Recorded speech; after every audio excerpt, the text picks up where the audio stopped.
मेरे को बोला कि तुम जो ये पैसा नहीं दोगे तो पुलिस फरियाद होगी तुम्हारे ऊपर और जेल होगी तुम्हारे को। आतिफ डर गया। आतिफ से पैसों की मांग की गई। 1 लाख रुपया आतिफ से मांगा गया। मैंने बोला इतना सारा पैसा नहीं है मेरे पास में, तो मैं तुम्हारे को थोड़ा बहुत 5-1 हजार का इंतजाम करके डाल देता हूँ आपके इसमें अकाउंट में। इसी बीच में पुलिस भी आ जाती है, पीसीआर वैन आती है और पुलिस वाले खुद आतिफ से कहते हैं कि भाई जल्दी से पैसा दे दो, वहीवट करके आप निकल जाओ। कि जो गोरक्षकों ने जो गुंडाई कर रहे हैं गोरक्षा के नाम पर, उन्होंने 35,000 रुपया लिया पेटीएम से। ये प्रूफ है उसके, 5,000 15,000 करके।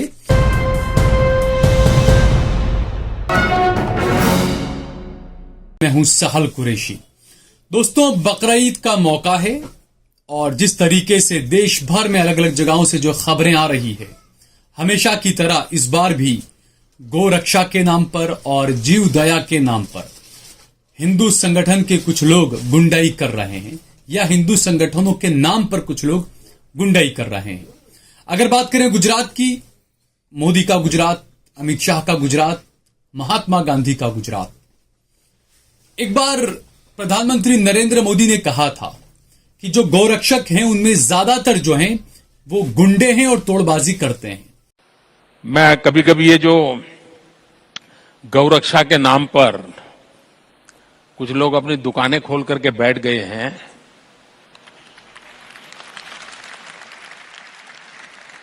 मुझे इतना गुस्सा आता है।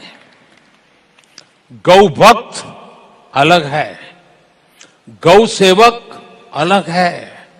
पुराने जमाने आपने देखा होगा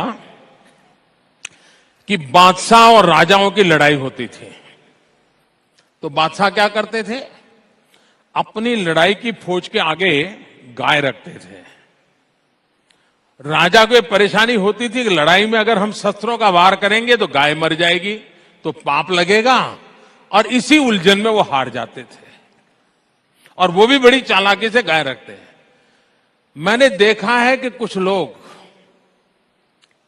जो पूरी रात एंटी सोशल एक्टिविटी करते हैं, कुछ लोग, लेकिन दिन में गौरक्षक का चोला पहन लेते हैं।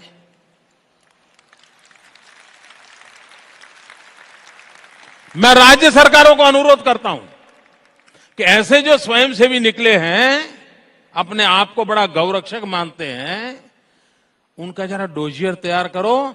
70-80% ऐसे निकलेंगे जो ऐसे गोरख धंधे करते हैं जो समाज स्वीकार नहीं करता है, लेकिन अपनी उस बुराइयों को से बचने के लिए ये गौरक्षा का चोला पहन करके निकलते। नरेंद्र मोदी की ये बात उन्हीं के राज्य गुजरात में आज सच साबित होती हुई नजर आ रही है। दरअसल मेरे साथ में मौजूद हैं आतिफ खान, जो गुजरात के भालक के रहने वाले हैं और पशुपालन का इनका काम है, पोल्ट्री फार्म वगैरह है। इनके किसी जानने वाले ने, रिश्तेदार ने, अहमदाबाद में जो रहने वाले हैं, उन्होंने इनसे कहा कि अहमदाबाद के अंदर कुर्बानी के जो जानवर होते हैं वो महंगे हैं, इस वजह से आप गांव से जानवर लाकर हमें दे दीजिए। आतिफ जो है वो कल यानी कि 10 तारीख के रोज 10 जून 2024 को भालक से 2 काले जानवर लेकर, छोटा हाथी जिसे कहते हैं, वो लेकर आए। इनके साथ में ड्राइवर थे इनके, और जो गाड़ी के जो मालिक थे वो हिंदू समुदाय के ही हैं, और आतिफ के खुद के घर का ही वो माल था जो कुर्बानी के लिए यहां पर लेकर आ रहे थे। क्योंकि सरकार की तरफ से भी कानूनी मान्यता जो है वो दी गई है काले की कुर्बानी करने के लिए। आतिफ जब भालक से निकले और कोबा सर्कल, अहमदाबाद गांधीनगर के बीच में एक इलाका है, जब वहां पर पहुंचे तो अचानक इनकी गाड़ी के आगे हमेशा की तरह फिल्मी स्टाइल में कुछ लोग एक्टिवा और बाइक लेकर आ गए गोरक्षा के नाम पर। आतिफ की गाड़ी को रोका, आतिफ को धमकाया और कहा कि हम तुझे कत्ल खाने, ये जानवर को तू ले जा रहा है, इस आरोप में हम तुझे जेल के अंदर भिजवा देंगे। आतिफ की उम्र मेरे ख्याल से कितना, 20 साल, 23 साल उम्र है, पढ़ाई कर रहे हो अभी। आतिफ डर गया। आतिफ से पैसों की मांग की गई। 1 लाख रुपया आतिफ से मांगा गया। और हैरानी की बात तो यह है कि आज तक यह आरोप लगते थे तो पुलिस कहती थी कि सबूत क्या है, कोर्ट भी सबूत मांगती है, सबूतों पर ही इंसाफ होता है।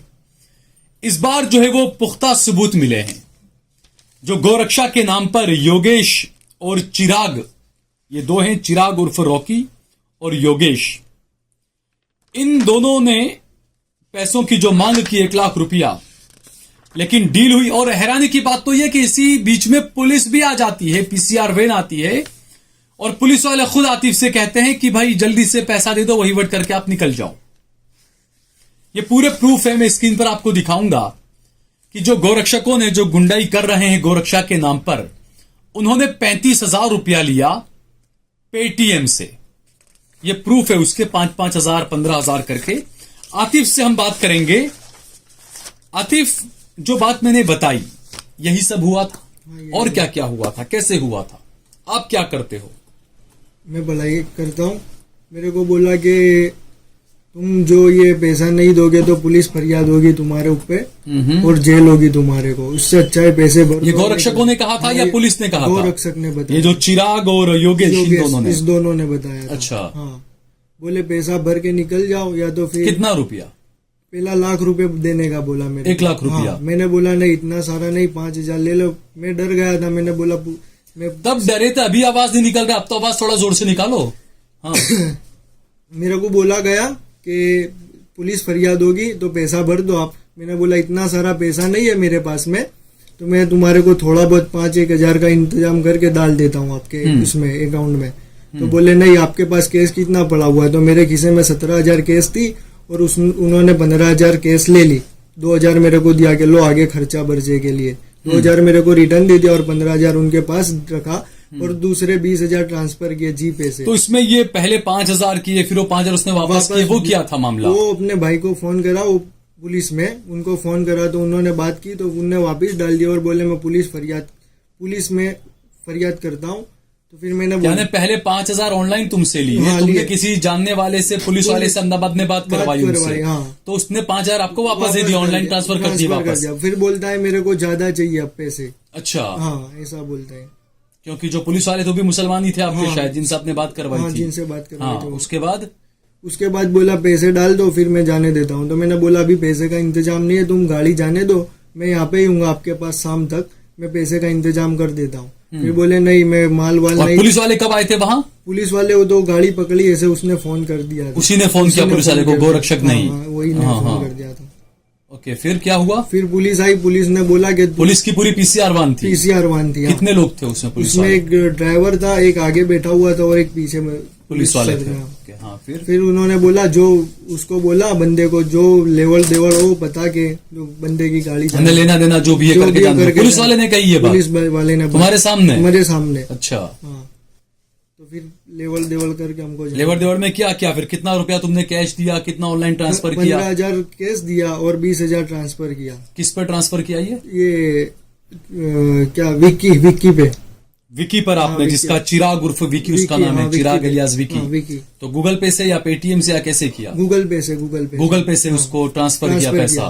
20,000 रुपया। 20,000 रुपया। हाँ, उसके बाद गाड़ी जाने दी उसने आपको गाड़ी जाने। और जब पैसा दिया तब पुलिस वाले भी वहीं खड़े हुए थे? नहीं, पुलिस की वैन निकल गई थी वहां से। निकल गई थी पुलिस ये बोलकर निकल गई कि जो भी वहीवट होता है कर लो, चले जाओ आप, और पैसा देकर चले गए। क्योंकि ये गुजरात मॉडल है। हमने ये देखा पिछले लगातार मैंने 4-5 खबरें दिखाई थी कि यहाँ पर सरकारी बाबू भी नकली होते हैं, यहाँ पर सिंचाई विभाग का ऑफिस भी नकली होता है, यहाँ पर टोल प्लाजा भी नकली होते हैं।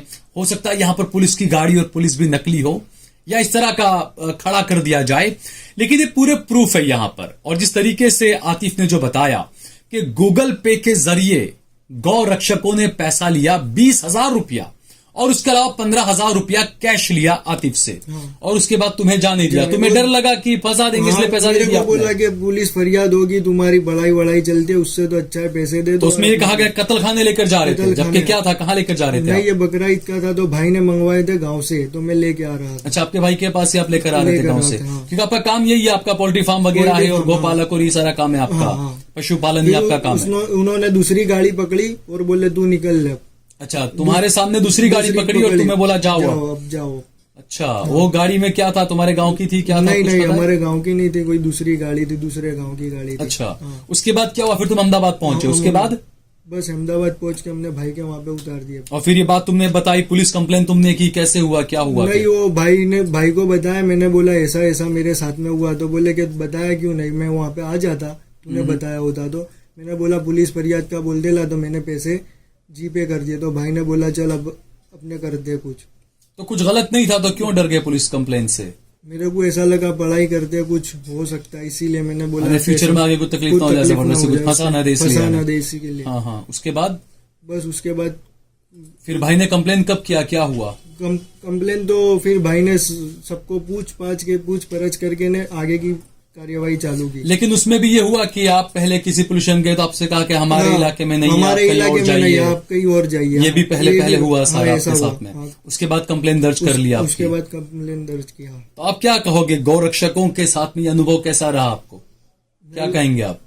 क्योंकि पहले तो मैं ये कहूंगा कि आतिफ की हिम्मत को दाद देनी चाहिए, क्योंकि इस दौर में ज्यादातर लोग डरते हैं और वो कंप्लेन नहीं करते हैं, या फिर गाड़ी अगर पकड़ा जाती है तो छोड़कर चले जाते हैं, भाग जाते हैं, वो गाड़ी को लेने भी नहीं आते।